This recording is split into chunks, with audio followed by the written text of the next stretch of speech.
There comes a time in MMA where that intangible feeling is in the air. The anticipation of a brutal knockout.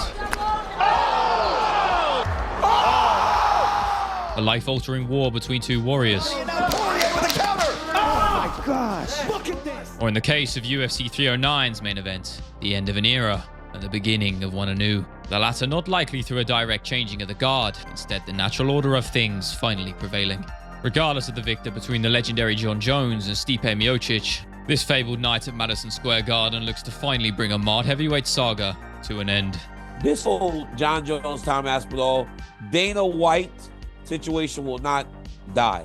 Because it's supposed to happen. And if Aspinall comes in and beats the living shit out of the supposed GOAT, it destroys one of the few legends they've got left. And that's why they're protecting him and feeding him old man Stipe. Though not at the peak of their powers, nor the duel we truly deserve, it's two of the greatest ever going head to head. I'll take you through their duel and many more. I simply ask that you consider liking the video or subscribing to the channel. And without further ado, this is a casual's guide to UFC 309. As the two men spearheading the night's main event cap off their adorned careers, another looks to truly ignite his own. The middleweight hot topic Bo Nickal was, even before his explosive UFC entry, regarded as a combat sports great. A US wrestling pedigree that would make the UFC's elite alumni jealous. His brave steps into mixed martial arts have for now borne much fruit. These like elite wrestlers coming in at an early age. That's another fucking problem. Huge fan of that guy. I've been watching him since his freshman year, but I hate when this motherfucker goes with me on the mat. He is a fucking nightmare, bro. The way he's getting legit black belts and just like fucking takedown, half guard, side mount, submission. What the fuck, bro? Like so many of the UFC's now mainstays, his initial mark was made on the Contender Series, a proving ground for those on the brink of a contract. There in the gladiator pit, the weak are mercilessly cold, whilst those convincing enough are given a shot at the big leagues. Unforgiving, sure, but the greats always find a way, and Bo would be no different. He's on the neck already. Triangle threat from Nickal. That's the tap! My only note on my paper is, God damn. Me and a lot of other people are excited to see the future that this kid has. Welcome to the UFC, brother. Even in victory, it had taken 2 attempts to convince the boss. A risky gambit by Dana, but one that had paid off. In doing so, Bo had found more experience, grown comfortable inside of those eight-cage walls, and found his path to the championship, now galvanized. An impressive debut at UFC 285 proved his skill sets carried on to the big stage, but the mark of a superstar is the ability to find the knockout. For as tribal as it is, the art of placing fist to chin is what fans crave and remember.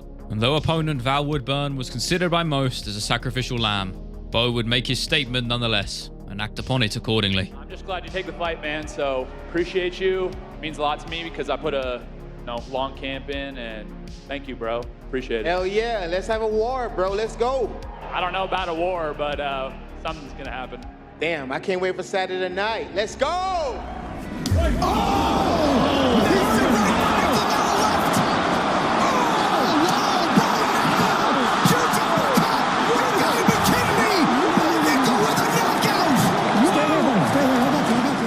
Truly impressive, dispelling the notion that Bo was nothing more than a one-dimensional wrestler. It was a victory that had caught the eyes of the casuals. But to be at the forefront of such a hype train is a battle one can never truly win. The weight of expectations will inevitably fall upon most, as the bar is raised higher and higher. For as long as Nickal remains at the top, undefeated in the realm of MMA, this will likely be the case. For the little experience he has had in just 6 professional outings, the American looks more measured than many ahead of him inside of the cage, and carries himself with the maturity of a champion, even if no belt lay round his waist. Fighting is it can become such an emotional thing. People get baited into fighting a certain way that it's so important to be disciplined. You got to be a certain type of person, I think, and have a certain mindset to be able to be disciplined and calm and stoic in that fire, right? A place on the highly coveted UFC 300 card was proof of the company's faith in their new man. And though the manner of his victory compared to previous outings would temper some fan expectations, Bo remains on the right path, and his next challenge will leave him on the brink of the middleweight top 15. The volatile nature of his dance partner Paul Craig makes this a fighting affair worth tuning in for the Scotsman's ability to snatch victory from the jaws of almost certain defeat makes him a worthy opponent. In truth, Bear Jew once more is outgunned, outmatched, but his fight style embodies exactly what mixed martial arts is all about. An elite Brazilian Jiu-Jitsu game has seen him time and time again do to many future greats what few can. A slayer of kings, he may not have nor likely ever lay claim to UFC gold, but he has beaten many who have. Paul Craig has one of the most dangerous guards in any fucking division. Period. I love it. Period. Full stop. I know. Remember he caught Ankalaev? 1 second to go in the fight. 1 second to go. He catches him in a triangle. How does he got wins over Jamal Hill and Ankalaev? That's how good insane, his guard right? Yeah. is. His guard is sensational. His guard is what everybody's guard should strive to be. Exactly. The only man to best Magomed Ankalaev, a victory over former king Jamal Hill. Craig may be one-dimensional, but to enter his realm, even with a skill set like Nickal's, is a fool's game. Styles make fights. Such a statement couldn't be exemplified more than a duel between these two. Rematches are never usually the fans' first choice when it comes to MMA. We prefer the unknown, the unquantifiable. It's what we haven't seen that gets us invested. But for former lightweight king Charles de Bronx and dance partner Iron Michael Chandler, their second bout come 309 is the rare exception. Once competing for a vacant lightweight throne, their first duel was decided on a knife's edge, with the Brazilian leaving the cage the victor. Minutes to go in the round. There's that left hand. Oliveira's in trouble. He's in real trouble. Oliveira in a world of trouble early. Knocked down for Oliveira now. Now a knee to the body for Charles and a right hand. Now Chandler is down. He's down. Charles Oliveira is the undisputed UFC lightweight champion. With that came the Oliveira we now know and love. A brief period of perfected chaos within the lightweight division, and a fighting era full of point fighting and precision. Charles rejected that notion entirely, living and dying by the sword. It's under the neck. It's under the neck. He's down. Charles Oliveira down and now, folks. And though he no longer lays claim to the lightweight throne, dispatched long ago by current king Islam Makhachev, de Bronx's mental drive is yet to waver.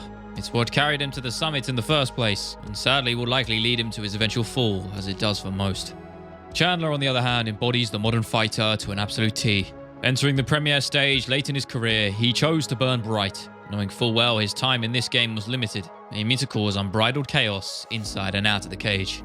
And though not reaching those same grand heights as de Bronx, his kill or be killed style has him remembered more fondly than many who have. His decision to forego the game plan for the sake of sating fan bloodthirst has made for an extensive highlight reel in just 3 short years. Oh! Big knockdown for Michael Chandler!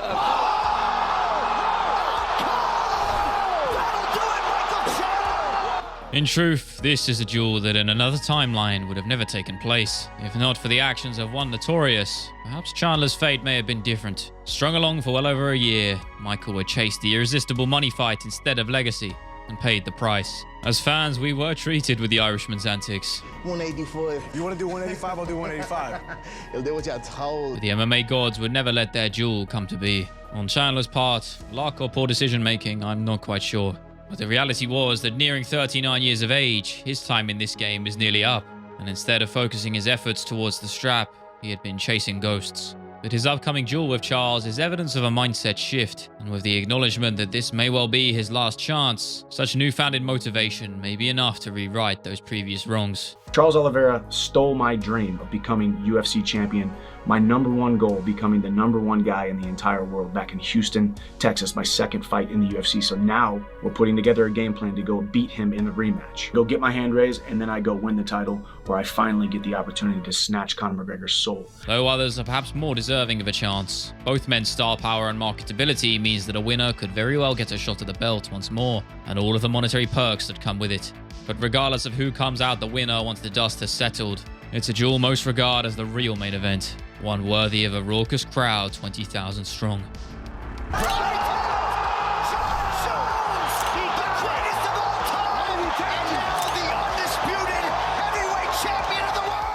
John Jones is the greatest of all time. Did I mention to you guys that John Jones is the greatest of all time?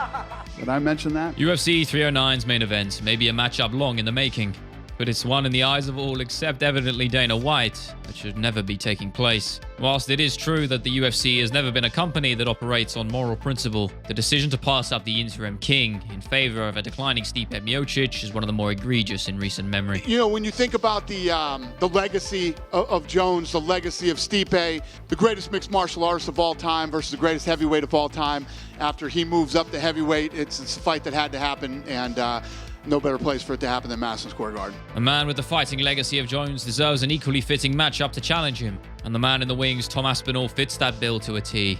But perhaps out of fear or monetary gain, Jonas for months quelled any rumors or prospects of such a clash. As impressive as Tom is, he's not important enough yet to determine my schedule and my decisions. It's not rocket science. There's two guys who are claiming to be the best heavyweight in the world.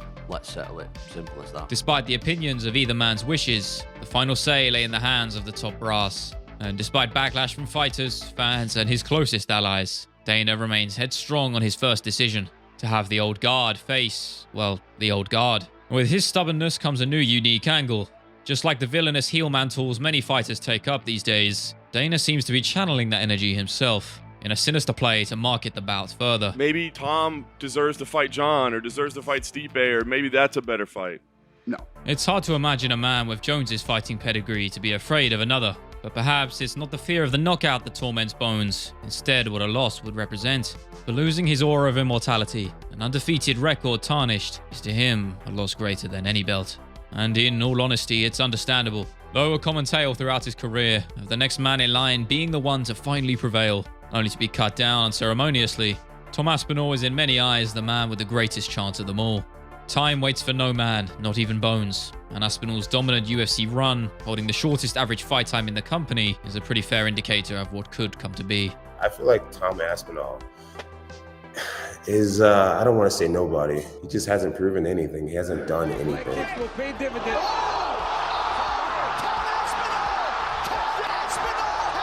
Because there's no way on earth that he's going to fight me. Not a chance. I will retire John Jones without even fighting him. One man with both feet in the fight game, the other with one step out. And against the elite of the elite, that is a risk simply not worth taking.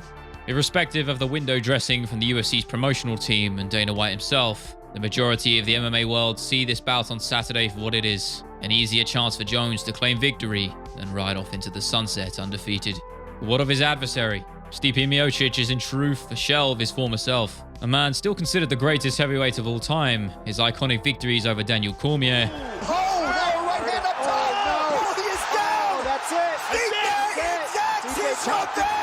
And the feared Francis Ngannou have him immortalized. Accolades most certainly deserved, but now irrelevant. He is no longer that man. At 41 years old, his speed and reaction times have long dissipated. And though he may not admit it, the MMA community has said their piece. Because everyone thinks he's going to beat my ass. I don't like being told that. I like shutting people up. It's hard to deny the activity. Tom Aspinall's activity. He's in it. When I tell you there's not a meaningful reason that John and Stipe are fighting, you really have to understand that. Nearing 4 years since his last outing, a brutal loss of the throne to the Predator in an empty Apex arena, it's not ring rust that will play a factor, instead the clutches of time themselves. But no fight in this game is without risk, especially with the fine margins of the heavyweight division at play. Stipe's power and fight IQ still remained, and the chip on his shoulder from being considered nothing but an afterthought could well be the catalyst for victory over Jones. Rampage actually believes that Stipe could finish John Jones. I think you would be the first one to beat him. You damn right will be. Delusion, well-found faith, or perhaps both. Stipe carries the Doom Championship mentality like so many, the one that takes them to the sports summit, but equally keeps them fighting even when they should no longer. And on the other side of the coin, in ignoring the Englishman, the interim king and true heir to the throne, Jones has only catalyzed Tom's success, and now been forced to confront the prospect of a potential duel. But unlike the Jones of old, the man hungry and willing to take on any challenge, all signs now point towards his retirement, that feeling of finality lingering in the air. It's one of those things. I would like to see them fight. I hope he doesn't retire.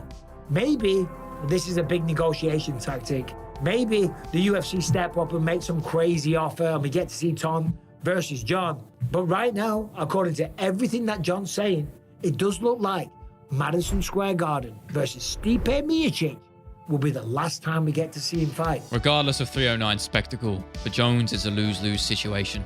For in defending the throne and laying down the gloves as many expect him to do, his career will be marked, the ghosts of Aspinall haunting him forevermore. But if there's ever a silver lining to be taken come Saturday night, it's that we get to witness a member of MMA's Mount Rushmore enter the cage once again, and that in itself is a privilege.